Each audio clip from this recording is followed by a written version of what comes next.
যেতে আমরা কি অনেক বেশি ক্রিটিক্যাল হলাম এই সরকারের উপর?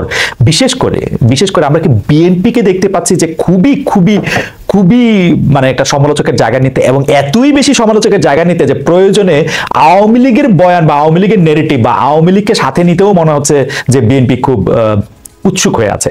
আপনি এই জায়গাটা কিভাবে দেখেন জনাব ফাহাম আব্দুল সালাম? ধন্যবাদ। প্রথমত আমি বাংলাদেশের আজকের যে গণতন্ত্রের অবস্থা, এই গণতন্ত্রের অবস্থার কথা বলতে গেলে মির্জা গালিবের একটা গজল আছে, ওটার দুটো একটা শের মানে একটা কাপলেট খুবই ইনস্ট্রাকটিভ। তো উনি বলছেন, हर एक बात पे कहते हो तुम कि तू क्या है,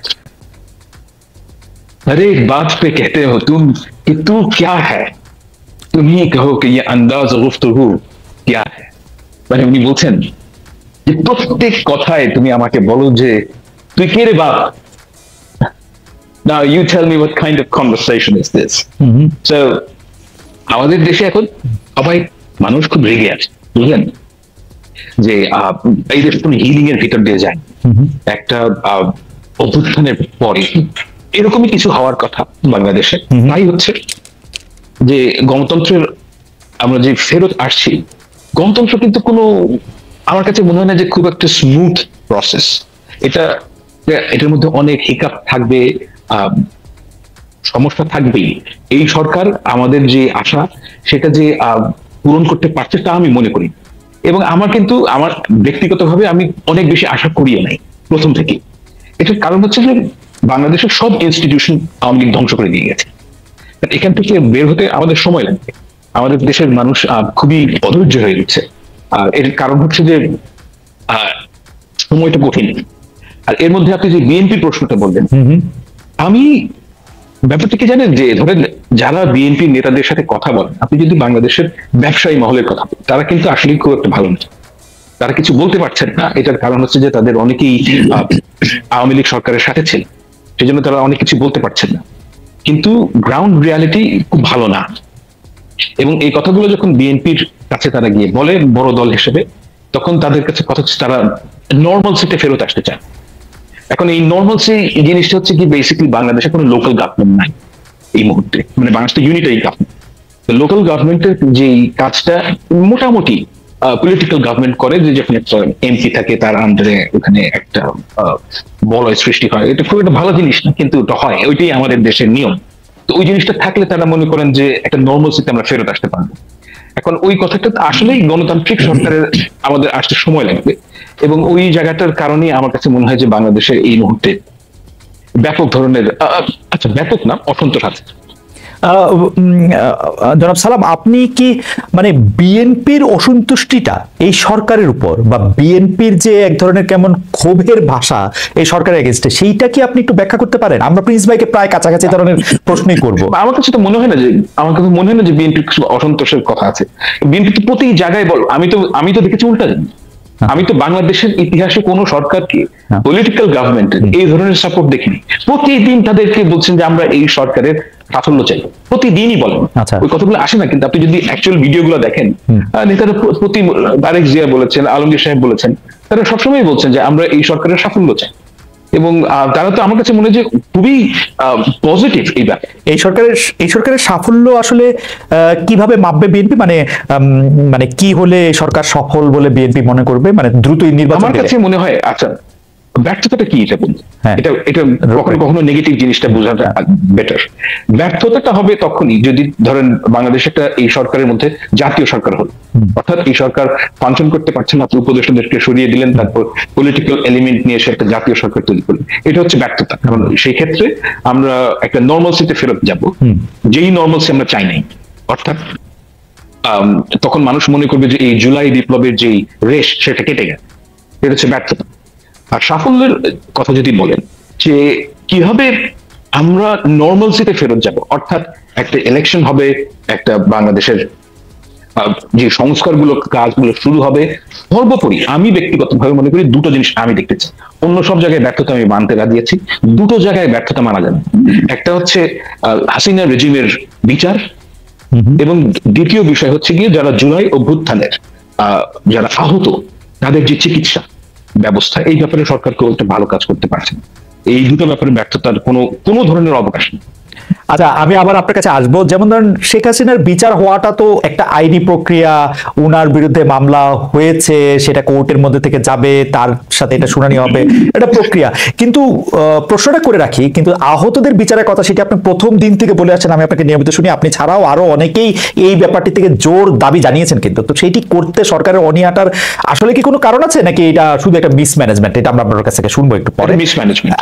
আচ্ছা, এটা আপনি বলেই দিয়েছেন। আপনি ফাহামের বিশ্লেষণে যেহেতু এই সরকারের সাথে বিএনপির মানে বক্তব্য অনুযায়ী সাফল্য এবং অন্যান্য কিছুর একটা সম্পর্ক রয়েছে, আপনাদের সাথে কি দূরত্ব, মানে ব্যাপারটা কি এই সরকারটা একটু বিএনপি এবং জামায়াতের ভালো লাগার ভালোবাসার সরকার, আপনারা একটু দূরবর্তী? যে মানে ভর কেন্দ্রের যে পরিবর্তন, সে কিন্তু সেই ভর কেন্দ্রের পরিবর্তন তো অবশ্যই মানে মানে জনাব তারেক রহমানের পক্ষেই যাবে, তাই না? উনি একটা পলিটিক্যাল পার্টির একটা বড়, তো এইটা তো পৃথিবীর সবাই চায়। জনাব তারেক রহমান এটা কেন চাইতেছে না? মানে ইউনূস সাহেবের চেয়ে উনি গুরুত্বপূর্ণ হয়ে উঠবেন, এর চেয়ে মজার কি আছে?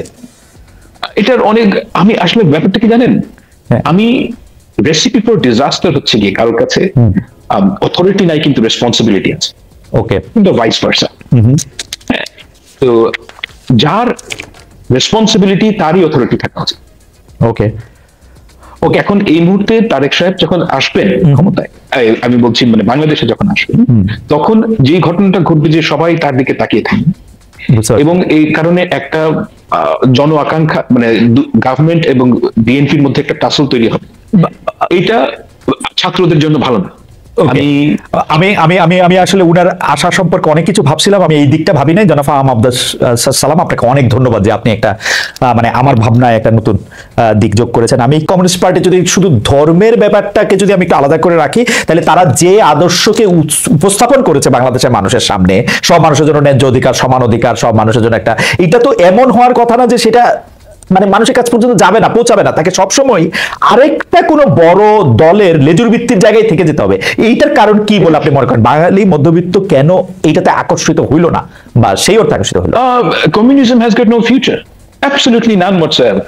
মানে I am sorry to say this, মানে প্রিন্স ভাই আমার উপর রাগ করতে পারেন, কিন্তু কথা হচ্ছে যে এটার কোনো ফিউচার নেই। মানে আপনি যদি খুব খেয়াল করে দেখেন যে সিপিবি দলগুলো, সিপিবির মতন এই দলগুলো আসলে রাজনীতির দল করেন, মানে রাজনৈতিক দল না। এটা হচ্ছে কি আসলে খুব খেয়াল করে দেখেন, এটা হচ্ছে সোশ্যাল আপওয়ার্ড মোবিলিটির একটা টুল।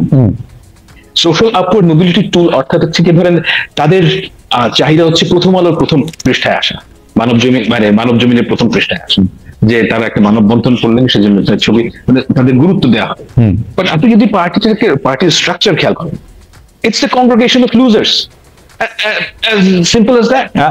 মানে এই দলের কোন দলেরই কোন লেফটিস্ট দলের কোনো ভবিষ্যৎ নেই বাংলাদেশে। আচ্ছা, আমি দুইটা একটু প্রশ্ন করতে পারি না ফাহাম? একটা প্রশ্ন হচ্ছে যে আপনি কমিউনিজমের কোনো ফিউচার নাই এটা বলতেছেন, এটা কি সোভিয়েত ইউনিয়নের পতন হয়ে গেছে, ভালো কোনো কমিউনিস্ট রাষ্ট্র টিকে না সেইটার জন্য, নাকি এটা আদর্শগতভাবে এটা ফল্ট, মানে আমরা সবাই মিলে একটা ন্যায় বিচারের জন্য একটা সমান ভূমি পাবো, এটা কেন ফেল করবে? মানে এটা আজকে হয়তো ফেল করছে, এই 50 বছর আপনার কাছে কেন মনে হচ্ছে ভবিষ্যতেও ফেল করবে? এক আর দুই হচ্ছে রাজনীতিকে আপনি কিভাবে সংজ্ঞায়ন করতে চান? আপনি ওদের রাজনীতি বা ওনাদের রাজনীতি আপনি সংজ্ঞায়ন করলেন যে প্রথম পাতায় প্রথম আলোতে একটা ছবি হয়তো চায়, তো আপনি আর বুর্জোয়া দলগুলির রাজনীতি আপনি কিভাবে সংজ্ঞায়ন করবেন? বিএনপির বা আওয়ামী লীগ ওরা কি চায় রাজনীতিতে? ওরা তো ক্ষমতায় যেতে চায়। আচ্ছা, লেফট পার্টিগুলো ক্ষমতায় যেতে চায়, তারা সোশ্যালি গুরুত্ব দিয়েছে।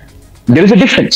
ওকে, আপনি চিন্তা করেন যে সিপিবির যে প্রিন্স ভাই যে আন্দোলনের এই যে একটা প্রথমে বললেন যে উনি একটা পথসভা করছেন, পথসভার মধ্যে ওয়ার্ড শোষণ বিরোধী 4-5টা ওয়ার্ড, ওই কথা কি বাংলাদেশ কেউ বোঝে? গ্রামের মানুষ তাদের ওই অ্যান্টেনাটাই নেই যে again I am sorry to prince. না না, কিন্তু আমাদের প্রশ্ন অ্যান্টেনাটা নাই সেটা ঠিক আছে, অ্যান্টেনাটা থাকা দরকার কিনা, নাকি ধরেন থেকে কোনো লাভ নাই, কোনো লাভ নাই, মানে কোনো ধরনের কোনো লাভ নাই। কারণ বামপন্থার ফান্ডামেন্টালি ফ্ল হচ্ছে কি এটা, যে বামপন্থা যদি আপনি কমিউনিজমকে যদি আপনি সাকসেসফুল করতে চান, হ্যাঁ, আপনাকে প্রথমত হিউজ মানুষ মারতে হবে। এই ছাড়া কমিউনিজম কাজ করবে না। চায়নায় হয়েছে, রাশিয়াতে একই ঘটনা ঘটছে, কিউবাতে একই ঘটনা ঘটছে, প্রচুর মানুষ মারতে হবে। আপনার রাশিয়ান রেভলিউশনের সময়, তার আগের 50 বছরের জারের যে সময়টাকে রাশিয়ানরা বলে হচ্ছে খারাপ সময়, যত লোক মারা গেছে তার চেয়ে বেশি মানুষ মারা গেছে নেক্সট 2 ইয়ার্স এর মধ্যে। না চায়নাতে না, কিন্তু ফাহাম আমি তো সর্বশেষ যে দেশটিতে থাকতাম জার্মানি, তারা ঘোষণা না করলো, তারা তো এক ধরনের সমাজতান্ত্রিক কাঠামোর মধ্যে থেকে রাষ্ট্র পরিচালনা করে তারা সফলতা পাইলো। ইউরোপের আরো দেশগুলিতে আপনি মানে স্ক্যান্ডিনেভিয়ারও 2-3টা দেশের কথা এরকম বলতে পারেন যে তার নামটা হয়তো চেঞ্জ করছে। I don't they're proper capitalism, ওখানে না, মানে মানে ব্যক্তিগত সম্পদ অর্জনের ক্ষেত্রে সেটা ক্যাপিটালিজম, ব্যক্তিগত সম্পদ অর্জনের ক্ষেত্রে, কিন্তু মিনিমাম মানে দড়িটা কোথায় সবচেয়ে দুর্বল এটা দেখার ক্ষেত্রে তো তারা সোশ্যালিস্ট। ব্যাপারটা হচ্ছে যে আপনি খুব খেয়াল করে দেখেন যে যেই সোশ্যাল ওয়েলফেয়ারের যে প্রোগ্রামগুলো, সেটা পৃথিবীতে সবচেয়ে ভালো কোথায় কাজ করে? ক্যাপিটালিস্ট কান্ট্রি, অস্ট্রেলিয়াতে কাজ করে, এটা ক্যাপিটালিস্ট কান্ট্রি। আপনার পৃথিবীতে প্রথম পেইড ম্যাটারনিটি লিভ কোনো কমিউনিস্ট কান্ট্রিতে হয়নি, হয়েছে ক্যাপিটালিস্ট কান্ট্রিতে। তো এগুলো বড় আলাপ, কিন্তু আমি যেটা ছোট করে যে কথাটা বলতে চাই সেটা হচ্ছে যে মুসলমান দেশগুলোতে I don't think communism would work. Okay, কারণ হচ্ছে যে ধরেন এটা ধর্ম একটা বড় ইস্যু, এবং তার চাইতে বড় ইস্যু যে কমিউনিজমের যে ফান্ডামেন্টাল প্রেমিস, সেটা হচ্ছে গিয়ে আপনার যে ন্যায্যতার যে ভাগ, সেটা হচ্ছে গিয়ে সামষ্টিক ভাবে। ওকে, ওয়ারেজ ধর্ম ইসলাম বলেন কিন্তু ক্রিশ্চিয়ানিটি বলেন, ন্যায্যতার যে ইউনিট সেটা ইন্ডিভিজুয়াল। ওকে, তাহলে মানে ওই যে ধর্মকর্ম সমাজতন্ত্র, রেড মাওলানা, এগুলি শুধু এখন মানে এগুলি আর চলবে না, বা এটা ব্যর্থ ওই সময় ছিল, এখনো ব্যর্থই হবে। Yes, absolutely. I have no doubt about it. ওকে, মানে